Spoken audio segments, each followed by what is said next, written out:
નમસ્કાર દર્શક મિત્રો, દી મિરર ન્યૂઝ સાથે હું છું આપની સાથે પાયલ બામભણિયા। તો જોઈએ આજના મહત્વના સમાચાર ગીર ગઢડાથી।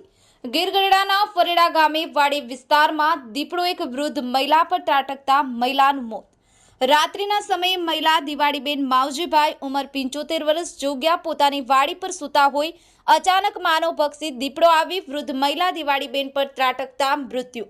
આ માનવ પક્ષી દીપડાઓ હવે કેટલાકના જીવ લેશે।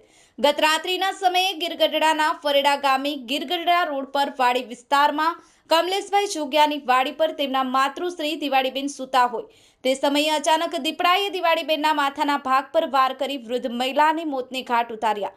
આ અંગે જસાદા રેન્જના ફોરેસ્ટર વિભાગને જાણ થતાં ઘટના સ્થળે પહોંચ્યા હતા। ત્યારબાદ વૃદ્ધ મહિલાની બોડી 108 મારફતે ગીર ગઢડા સરકારી હોસ્પિટલ ખાતે ખસેડવામાં આવી હતી।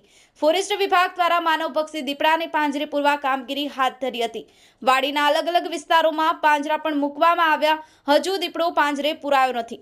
જો આ દીપડો પાંજરે નહીં પુરાય તો લોકોનું માનવું છે કે હજુ આ કોઈ માનવનો ભોગ લેશે।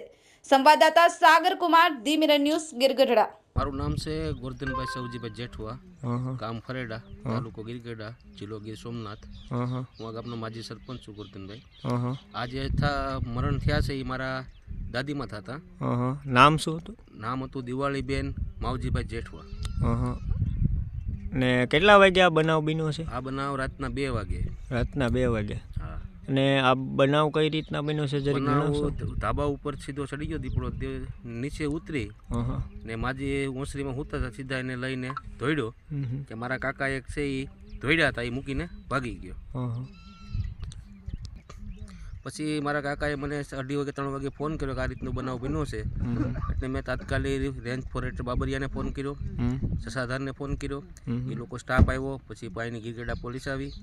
પછી અમે પીએમ માટે ગીર ગઢડા લઈ ગયા હતા। પીએમમાંથી લઈને હજી આવ્યા છીએ। હેલો, નમસ્કાર, જય શ્રી કૃષ્ણ। હું છું તમારો પ્રિય ખજૂરભાઈ। તમામ ગુજરાતીઓને કહીશ કે સરસ મજાનું ન્યૂઝ એવું કે દેવ મિરર ન્યૂઝને જોતા રહેજો। જય માતાજી, જય શ્રી કૃષ્ણ।